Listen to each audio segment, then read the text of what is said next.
I'm going on a business trip, don't you dare call me unless it's a real emergency, my husband yelled as he hastily packed for his weekend away. All I had done was mention that I'd only contact him in case of an emergency, but his irritation was palpable. He clicked his tongue in annoyance, his usual sign of disdain.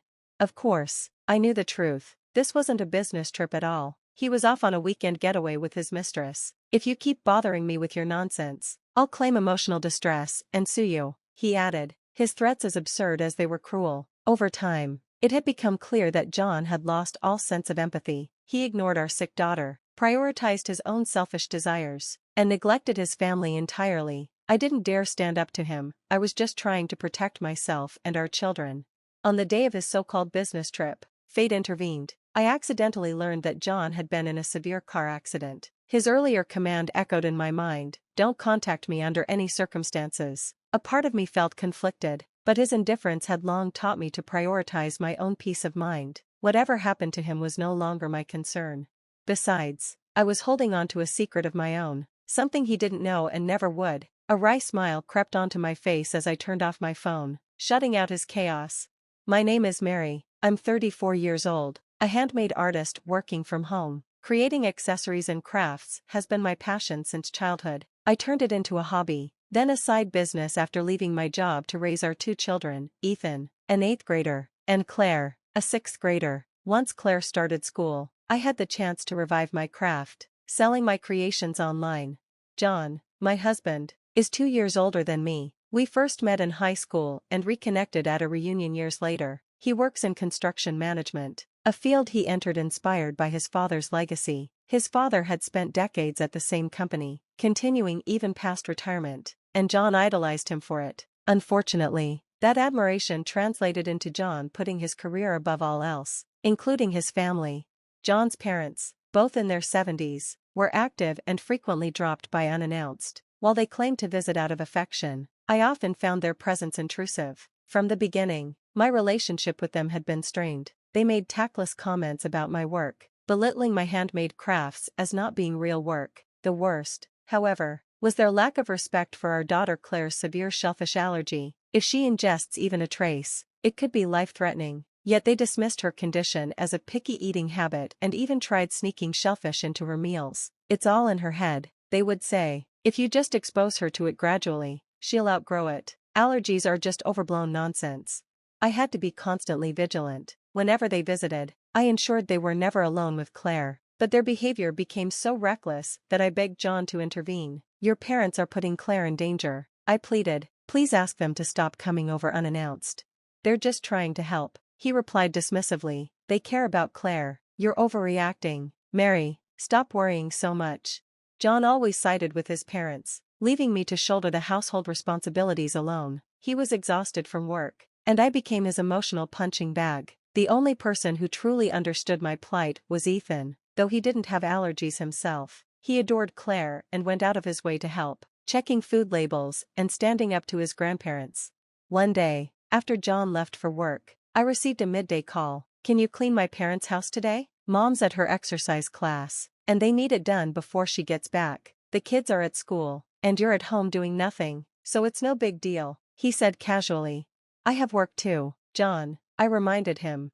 Don't act high and mighty about your little hobby, just do it. He hung up without waiting for my response, once again dismissing my time and effort as inconsequential. Resigned, I went to his parents' house. As I entered, the phone rang. Assuming it was a sales call, I answered. To my surprise, it was someone from John's company. His father had left critical documents at home, and they needed them urgently. They'd been trying to reach John's mother, but there was no response.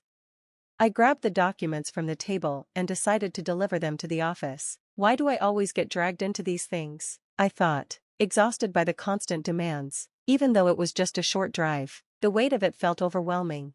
When I arrived at the company, I was greeted by one of John's coworkers, the same person who had called earlier. I recognized him from our wedding and the occasional times I had picked John up from work events. Thank you, Mrs. Brown, he said sincerely. I didn't want to risk offending Mr. Brown's pride by calling him directly, so I tried his parents' house instead. I'm glad you were there to help. His words seemed genuine, and he asked me to keep the matter a secret from John's father. As I turned to leave, he said something that stopped me in my tracks. By the way, "How's your daughter doing?" John mentioned her allergy. He said he's been taking days off to care for her. I froze. My mind raced as I tried to process what he had just said. John hadn't taken a single day off for Claire, he had gone to work as usual. Thinking it was a misunderstanding, I pressed for details. It turned out John had been telling his coworkers that he was taking time off to care for our daughter. My head spun as I drove home, trying to make sense of it all. When I arrived, the kids were already asleep. Hoping to calm my nerves, I switched on the TV, but I couldn't focus. Late that night, John finally came home, his usual irritated demeanor in full force. "You didn't clean my parents' house today," he snapped. Mom called to complain. I had completely forgotten about returning to his parents' house after visiting his office. "I went to their house, but then I had to take something to your father's office," I explained. John's eyebrow twitched, and he scratched his head, a nervous habit of his. His reaction only made me more suspicious. "Who told you to go to the company?" he asked, his tone unusually sharp. I could see the worry in his eyes, but I decided to play dumb. "No one. I just dropped off the documents and left. I forgot about the cleaning after that." John sighed, his tension visibly easing. "Whatever. Just apologize to Mom tomorrow. I'm tired and going to bed." As he walked away, I couldn't shake the feeling that he was hiding something. That night, as I lay awake, I pieced together the clues: the lie about taking time off, his constant absences, and his overreactions. It all pointed to one thing: John was cheating on me. And if he was using Claire's allergy as an excuse to cover for his infidelity, I couldn't forgive him. Claire had already endured so much: teasing at school, being excluded from social activities, and constantly having to explain her condition. Ethan and I worked hard to support her, both emotionally and physically. Meanwhile, John dismissed her struggles as trivial while exploiting them for his own selfish purposes. I was consumed with anger and frustration, unable to sleep that night. By morning, I had made a decision. I hired a private investigator to uncover the truth. It hurt to spend the money I had painstakingly earned from my online business, but I needed to know. Each day, I anxiously awaited the investigator's report. A few weeks later, the results confirmed my worst fears. John was cheating. He was skipping work 2 to 3 times a week to meet his mistress, driving her around, and even spending nights at hotels with her. She was young, likely in her 20s, with long black hair and a confident, sharp look. She was stunning, beautiful enough to catch anyone's eye. Seeing the photos still left me speechless. Despite everything, it hurt to see the life we had built together crumble, but instead of sadness, I felt anger and disgust. Determined to move forward, I gathered more evidence with the investigator and consulted a lawyer to prepare for divorce. I started learning about alimony, child support, and custody. My thoughts were no longer on the past I shared with John, but on the future I would build for myself and my children. A few days later, John came home late again. "I have to work this weekend," he said nonchalantly. "The next job site is far away, so I'm going there for a preliminary survey. I'll be back on Sunday." I knew it was another lie. His coworker had told me weeks ago that John's role had shifted to an office-based position. Overnight trips were no longer part of his job. He was likely planning another weekend getaway with his mistress. "I see," I replied calmly, "but if anything happens while you're away, I'll call you immediately. Claire's been under the weather, and with your parents going on a trip, we don't have anyone else to rely on. Don't call me for anything trivial," he snapped, his irritation evident. "I'll be busy working." He stormed off to the bedroom, but his overreaction only fueled my suspicions. That night, I retrieved his credit card from its hiding spot, annoyed that he might be spending money on his mistress. Logging into the credit card company's website, I entered the password. John always used the same one. Logging into John's credit card account was surprisingly easy. As I scanned the charges, one stood out: a transaction at a luxury inn located in a secluded mountain area accessible only by car. My heart sank. I looked up the inn online, and it was exactly the kind of place John would try to pass off as a gift for his parents. But I knew better. His parents were vacationing at a seaside hotel, not a mountain retreat. John was clearly planning a getaway with his mistress, so eager to enjoy the trip that he had lashed out at me earlier to ensure nothing disrupted his plans. Disgusted by his behavior, I decided to take the next step toward freedom. I opened an apartment rental website and scheduled viewings for the weekend. By the time Saturday morning came, John was gone, leaving with an overnight bag and barely saying a word. Claire watched him leave from the breakfast table, and Ethan, still recovering from a cold, lounged on the couch. After tidying up, I got ready to leave. "I'll be back later. Take care of each other," Okay, I said. Where are you going, Mom? Claire asked. I'll tell you later, I replied, keeping my tone light. Ethan, keep an eye on Claire. Got it, he mumbled. I planned to tell them about the divorce after securing a new place for us. John's bond with the kids was weak at best. Ethan resented his father's dismissive attitude toward Claire's allergy, so I doubted they would be shocked by the news. With John's parents also out of town, it felt like the perfect opportunity to take action. I spent all of Saturday viewing apartments and, by evening, finally found one that met all my needs. It was too late to sign the contract, so I planned to return the next day. As I drove home, I wondered if John was enjoying his romantic getaway. The thought enraged me, but I reassured myself that I was making progress. The next morning, I left the kids at home again and went to finalize the apartment lease. The process went smoothly, and I signed the contract, paying the necessary fees. It felt like I'd been hemorrhaging money lately, on the investigator, the lawyer, and now this apartment, but I told myself it was an investment in a better future. Just as I was leaving the real estate office, my phone rang. It was Ethan. What's wrong, Ethan? I asked, hearing panic in his voice. Mom, it's Claire. She collapsed. We're on the way to the hospital in an ambulance. I could hear the wail of sirens in the background. My hands trembled as I clutched the phone. Ethan passed it to a paramedic, who explained that Claire was in anaphylactic shock. My mind reeled. How had this happened? I had been so careful with her meals, ensuring there were no allergens. Shaken, I rushed to my car. My hands were trembling so much that I struggled to start the engine. Realizing I needed help, I reluctantly called John. If he was checking out of the inn by now, he should have been reachable, but no matter how many times I tried, he didn't pick up. My frustration surged, but it also grounded me. Taking a deep breath, I drove straight to the hospital. When I arrived, Ethan was waiting outside the examination room. Is Claire okay? I asked, my voice quivering.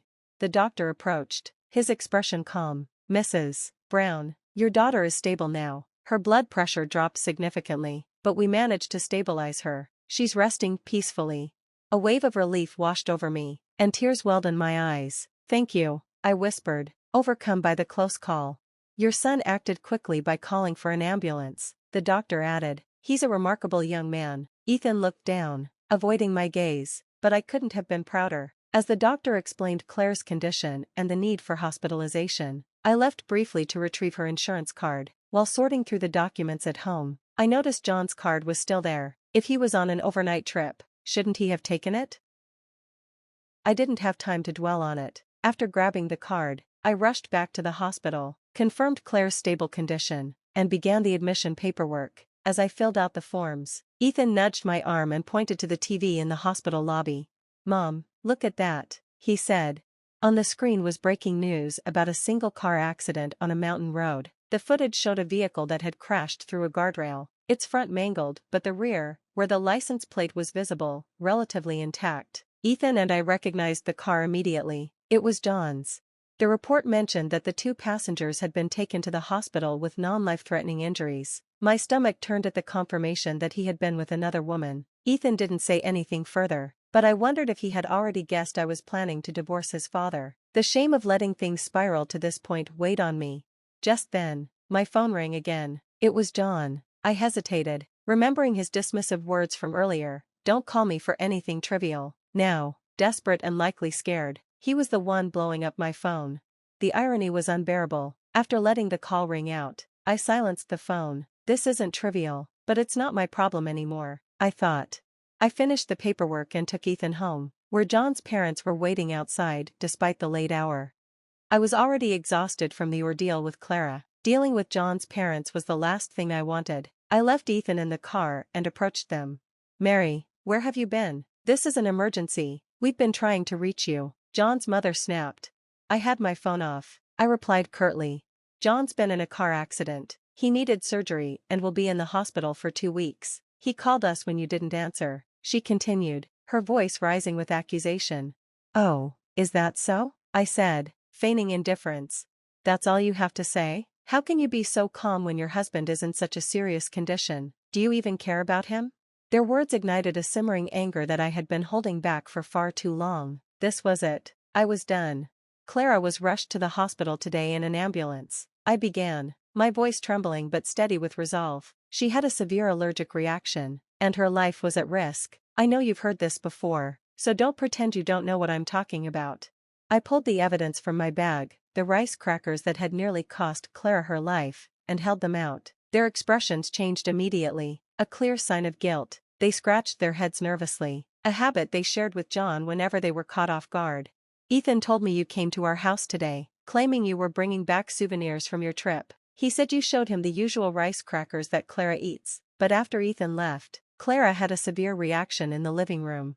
I gestured to the crackers. These aren't the usual kind. They're a limited edition flavor containing shrimp, but the box doesn't indicate that. Did you give Clara the shrimp crackers and then hide the evidence? John's mother stammered. We thought it would be fine. It's just in her head. I cut her off. I spoke to a lawyer. Intentionally giving someone an allergen when you know they're allergic could be considered assault.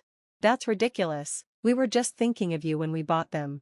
Thinking of me? My voice rose. You knowingly bought something dangerous and nearly killed my daughter. I'll never forgive you for this. Their protests fell on deaf ears as I unleashed the anger I had bottled up for so long. We came to tell you about John's accident, not argue. John's father interrupted, desperate to change the subject. I don't care about his accident, I said coldly. He was on a trip with his mistress. I handed them the evidence I had gathered from the private investigator. Their stunned silence confirmed they had no defense. I'm filing for divorce and suing all of you for damages, I concluded. At that moment, a police car pulled up. I had asked Ethan to call the authorities on our way home. The officers approached John's parents, requesting them to come in for questioning regarding potential assault charges. 2 weeks later, I received a call from the hospital where John was staying. The staff informed me that John had been demanding I visit. Reluctantly, I went, knowing it was the last loose end to tie up. You useless wife, you've ignored all my calls, John barked the moment I entered his room. I didn't answer because you told me not to call you for anything trivial. I figured you were busy, I said with a mocking smile. You took my credit card and insurance card, didn't you? Go to the front desk and pay my bill. I didn't bring your card. Maybe ask your parents for help. They're in jail because of you. The absurdity of his complaints made me laugh. I've already consulted a lawyer. You'll be hearing from them soon. Oh, and Ethan and Clara fully support the divorce. John's protests were cut short by the arrival of his mistress, Jessica, confident and unapologetic. She announced, John, I'll pay everything, alimony, child support, the hospital bills, if you divorce her and marry me. John, greedy and desperate, agreed, but before the ink could dry on their twisted arrangement, Jessica revealed her true identity, the granddaughter of a powerful crime boss. John's face turned ashen as men in black suits entered the room. Jessica smiled sweetly. Welcome to the family business, John. A month later, my divorce was finalized. Jessica paid every penny of John's debts. True to her word, John, now bound to Jessica and her dangerous world, had lost everything. As for me, I found peace with my children. Clara recovered fully, and Ethan grew into a strong, supportive young man. My handmade business flourished, and I promised myself that one day, I'd take my children on a well-deserved vacation to celebrate the new life we had built together.